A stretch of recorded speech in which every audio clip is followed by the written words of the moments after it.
Hello, for this question they're asking you to put y equal negative x squared plus 4x in a particular form, and what you need to do in order to make that work is to complete the square.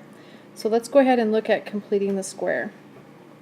Now when you complete the square on the expression that we have here, what we basically end up doing is we take half of the linear coefficient and then we add it and then we subtract it.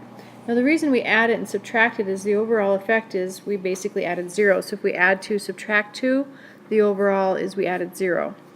Now the way you complete the square is you take half of the linear term, and half of the linear coefficient is half of 4 is 2.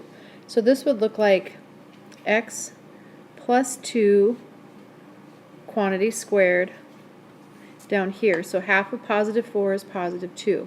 Now if you FOILed this out, this x plus 2 times x plus 2, you would get x squared plus 2x plus 2x plus 4.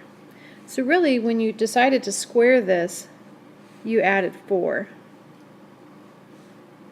But again, if you add 4, you have to subtract 4. Whoops. Subtract 4.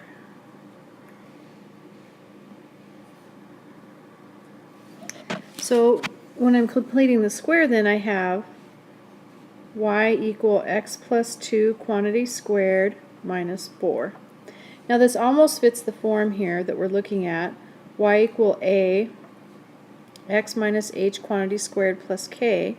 But in our case, we don't need to put this in when you put your answer into my math lab, but there's an implied 1 here. So what we have for our vertex then,